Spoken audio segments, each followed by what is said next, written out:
Olá, meus amigos nutrialimentados, tudo bem com vocês? Hoje nós estamos aqui para fazer esse vídeo, né, para falar um pouquinho sobre a depressão. Eu andei fazendo algumas postagens aí essa semana, né, falando aí da depressão, falando de como a pessoa se sente, né, quando tá nesse estágio. E também estamos aí no nosso canal com o desafio, né? Todo mundo aí, eu coloquei no começo da semana para vocês começarem a ler um livro que tem sido muito importante para mim nessa mudança, né? Nesse tempo que eu tô aqui em Portugal tem sido muito importante para mim, que é Manhãs Milagrosas, que eles chamam, mas aí no Brasil chama O Milagre das Manhãs. E tem sido muito bom. Ali tem 6 passos que nos ajudam muito a mudar o nosso estilo de vida, a começar tendo uma manhã produtiva, né? Então é um livro que tem me ajudado muito e durante esse mês nós vamos estar falando a respeito, tem alguns passos que eu já estou colocando em prática e depois a gente vai divulgar e a gente vai começar aí a se falar e cada um vai falar se achou legal, se achou interessante, se está conseguindo cumprir os passos, se realmente a vida tem mudado, né? Eu tô aqui no meio da natureza aqui, tô debaixo de um pé de figo, até acabei de morder um figo aqui, ó, tá madurinho, orgânico, natural, sem agrotóxico. Aqui a gente chama de corta-mato. Para atravessar pro outro lado do bairro tem uma parte que é de vivendas, tipo sítio, né? Sítio aqui é outra coisa, tá, gente? Mas uma parte de mato onde tem tipo pequenas casinhas, tipo chácaras pequenininha. Então a gente tem que passar aqui por esse meio de mato às vezes. Claro que a estrada ali, eu entrei um pouquinho no mato pra ninguém me ver aqui, né? Conversando com vocês. Fora o barulho de avião, que aqui também a gente tá bem perto de Lisboa. E aqui em cima da Costa da Caparica, tá o mar ali, é a entrada dos aviões. Então enquanto a gente estiver conversando aí... Deixa eu guardar meu figo aqui. Enquanto a gente estiver conversando aí, vocês podem ouvir um barulho de avião, mas o mundo não tá acabando ainda, por enquanto, né? Mas o barulho é grande quando eles passam, tá? Então, fora isso do livro, do desafio da gente estar lendo esse livro, eu também coloquei algumas postagens a respeito da depressão, né? E muita gente me perguntou, os que tem coragem, né, vai lá e pergunta pra mim mesmo, os que não tem coragem, às vezes vai lá e pergunta pra minha mãe lá no Brasil, pergunta pra alguma pessoa mais próxima a mim, o que tá acontecendo com a Eligiane? Ela tá com depressão, o que tá acontecendo? Ela não tá bem? Ela separou do marido? Ela foi pra lá, o marido ficou? O que tá acontecendo, né? Para quem já me conhece, para quem já é mais íntimo meu e conhece um pouco da minha história de vida, né? Eu já sofri muito assim com a depressão e então, apesar das pessoas me verem assim sempre feliz, sempre conversando, sempre interagindo, eu já sofri muito com a depressão. E eu encontrei numa Bíblia que eu abaixei no meu celular aquele devocional, né? Aquelas mensagens não foram criadas por mim, é de um devocional que tem numa Bíblia que você escolhe o tema do que você quer fazer aquele devocional e é um devocional de 10 dias e sempre tem uma história e eu achei muito interessante, fala muito comigo nesse momento assim que eu me encontro, fala muito, ajuda muito a entender a depressão e eu resolvi compartilhar, né? Então assim, quando a gente passa por um momento de depressão, a gente passa por vários medos, né? A gente passa por vários medos, a gente... é o mal do século, todo mundo tem isso e tudo mais, mas a gente fica com muito medo, com muita vergonha de se expor, de falar, porque ainda hoje há muito preconceito e as pessoas podem falar que é frescura, as pessoas podem falar, mas olha o estilo de vida que você tem, olha o que você tem uma família, você tem um filho, você tem isso, você tem aquilo, não te falta nada. Então as pessoas tendem a julgar as pessoas que passam por esse momento de depressão e tendem a não compreender, né? Na minha família, no caso, já havia casos de depressão, tias, antepassados e tudo mais. Meu pai sofreu com esse mal uma época e eu cresci, né, convivendo com meu pai, que teve um período da vida dele, né? E cresci vendo isso tudo, assim, né, participando de algumas dores, de alguns sofrimentos dele. Mas quando aconteceu comigo foi na idade adulta. Eu estava na época com 20 anos e eu estava grávida do meu filho. Meu filho tem 17 anos, então já faz 17 anos que eu convivo com isso, né? Claro que hoje de uma outra maneira, uma outra forma, e por isso que eu tô aqui para tentar ajudar o máximo de pessoas possível, né? Eu nunca tive medo, nunca tive preconceito de falar sobre isso. Depois que eu descobri o que realmente era e como funcionava, como que eram as coisas, né? E por isso que eu tô aqui me expondo e dando a cara a tapa para ajudar muitas pessoas. No Japão, no período que eu tive lá, eu vi muita gente sofrendo de depressão, eu vi muita gente sofrendo de solidão.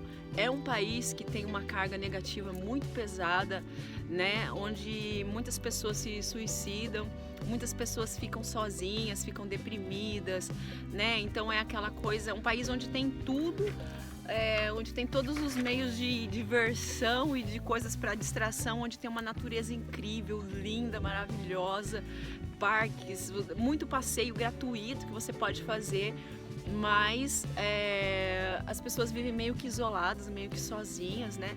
É uma cultura um pouco fechada. E para nós que somos estrangeiros, chegamos lá e não sabemos a língua, então a gente fica assim restrito àquele pequeno círculo de amizade. E às vezes quando você chega lá tem muito, às vezes os próprios brasileiros têm inveja dos brasileiros, uns tentam derrubar os próprios brasileiros, né? Tipo assim, o patriotismo ficou no calcanhar, né? Do jeca. Mas enfim, você acaba que fica só você e a sua família, você, seu marido, seu filho, alguns poucos amigos, e como todo mundo trabalha muito, nem sempre dá para todo mundo sair, como às vezes as casas são pequenas, nem sempre dá para se reunir em casa, ter aquele convívio mais aconchegante de comer junto, de fazer bagunça junto, até porque não pode fazer muito barulho, é um país muito cheio de regras. E então é um pouco complicado, pelo menos para mim, que não sou descendente, que sou bem brasileira, bem pezinho na senzala, gosta de um barulho, foi um pouco complicado. Mas enfim, acabei tirando de letra tudo isso. Voltando, né, no início, então quando eu passei a primeira vez pela depressão, eu tinha 20 anos e estava de 6 para 7 meses de gravidez do meu filho. E foi a primeira vez que eu senti um desespero muito grande, uma dor no peito. E no começo você acha que vai te dar um troço, que você vai morrer. Então eu comecei a ficar com medo de morrer. E daí bate toda aquela responsabilidade, né? Você fala, pô, agora eu tenho um filho, eu tenho uma vida que depende de mim. E daí você começa a repensar toda a sua vida, como que vai ser daqui pra frente. E você começa a ficar com medo, né? Fala assim, nossa, a minha mãe, se eu perder a minha mãe, o que vai ser de mim? E se eu morrer, o que vai ser do meu filho? Então, assim, cada um sente de uma forma. E no meu caso foi isso, eu comecei a ficar com medo de morrer e comecei a sentir muitas dores, muita dor no peito, muita ansiedade. E há 17 anos atrás, se hoje tem preconceito, há 17 anos atrás havia muito mais preconceito, né? Então eu perguntava muito, por que isso está acontecendo comigo, né? Me sentia culpada, ficava procurando, por quê, o que eu tô fazendo de errado, né? E eu sou cristã, né? E desde os 8 anos de idade que eu ia na igreja, sempre tive uma vida ativa na igreja, sempre líder de jovens, sempre no ministério de louvor e tal. E naquela época, né, as igrejas evangélicas viam muito, e hoje ainda algumas veem assim, né?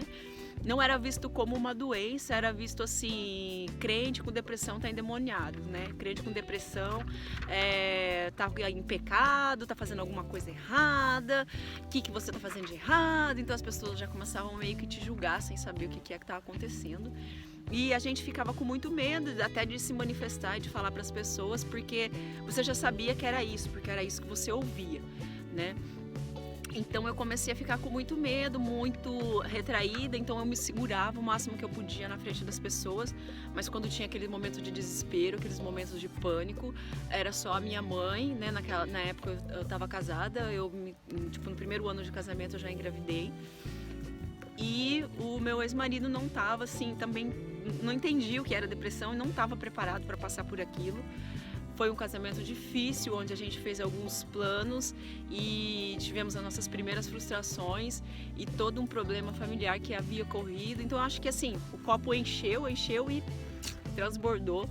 E foi aonde que já grávida, onde a emoção, né, os hormônios vão todos aí para as cucuia, e foi aonde que eu tive assim a primeira crise muito de pânico e depressão, no caso, né? Então depois eu falei, depois que o filho nascer, melhora. Então a gente ficava correndo de um lado para o outro porque não sabia direito o que era, né? Então a gente só orava, só pedia para Deus, me liberta, e daí e não acontecia, não acontecia aquele milagre instantâneo. Eu ficava querendo que descesse um feixe de luz na minha cabeça e eu recebesse a cura daquilo lá instantaneamente, né? Talvez eu não tivesse fé suficiente para isso, talvez pessoas conseguem simplesmente com uma oração receber a cura, porque eu creio em Deus e creio que Ele pode curar, cura câncer, cura AIDS, cura qualquer coisa, mas a gente também tem que saber ver, por outro lado, o porquê.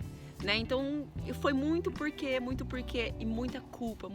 Eu achava o que eu fiz de errado, por que está acontecendo isso comigo, e não aceitava. E o meu ex-marido também não aceitava, né? Então ele achava assim, você não tem motivos para chorar, engole o choro. E como você está passando por esse momento, é uma coisa que foge do seu controle. Você não chora porque você quer, você não sente esse desespero porque você quer. Vem de dentro de você. E naqueles, tipo, alguns passam mal de manhã, outros passam mal à noite. E quando vem aquele primeiro desespero, aquela primeira angústia, você não tem como segurar aquele choro, aquela angústia, aquele desespero, e realmente parece que o céu tá cinza e você não vê graça nenhuma, e parece que, no meu caso, eu ficava só esperando a hora de eu morrer, entendeu? Era bem assim. Hoje, quando eu tô bem, quando eu tô normal, quando eu penso no que eu passava, no que eu nem consigo sentir o que eu sentia na hora que vinha esse pânico, né? Nem consigo imaginar. Então você percebe que é uma coisa meio que hormonal, uma coisa meio que do corpo, do organismo mesmo, que acontece naquela hora. Então o que aconteceu?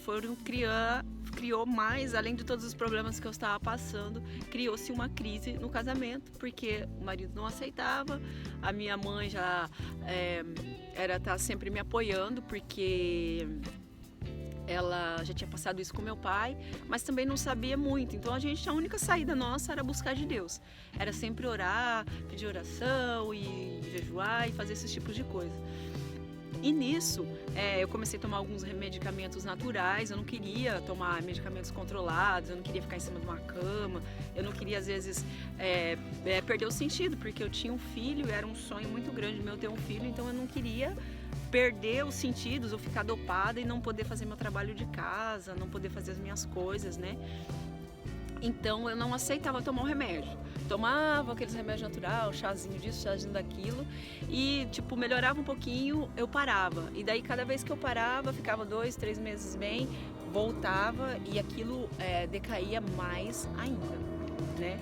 Então, e nesse período todo foram aí 3 anos, né? Até meu filho fazer 3 anos, foi nessa vida. Muitas brigas, muitas discussões, porque daí você fica assim, repetitiva, né? Você fica uma pessoa repetitiva, uma hora você tá bem, uma hora você não tá. E daí, como a hora que você tá bem, você quer extrapolar, você quer estar feliz, você quer rir, você quer se distrair para ver se aquela tristeza, aquela angústia sai de perto de você. Então, aí a hora que você fica mal, a pessoa fala, mas como? Você tava agora há pouco dando risada e agora tá mal? Então, as pessoas começam a achar que é fingimento, ou ocasião a achar que é frescura, ou às vezes fala para chamar a atenção, né? Então, assim, a gente vai se recolhendo com medo do julgamento das outras pessoas, né?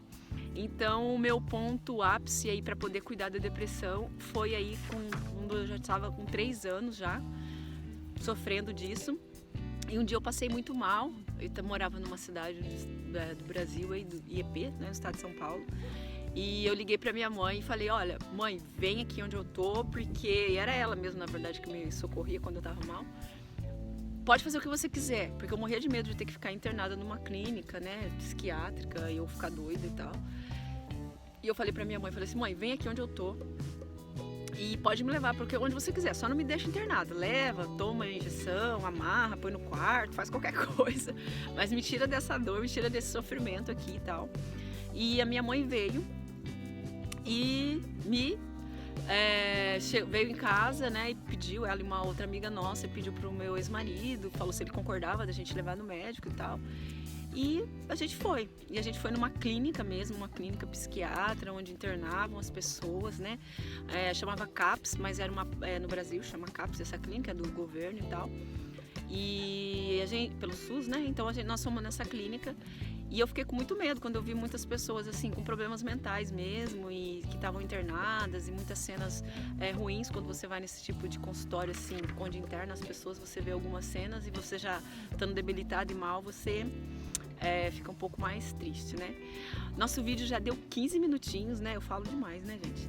Então eu vou pausar e vou fazer um outro vídeo mais curto para ficar mais fácil para vocês ouvirem aí. E aqueles que tiverem interesse, quiserem saber o que aconteceu, como é que eu reagi a isso, continuem no próximo vídeo, no vídeo número 2, ok?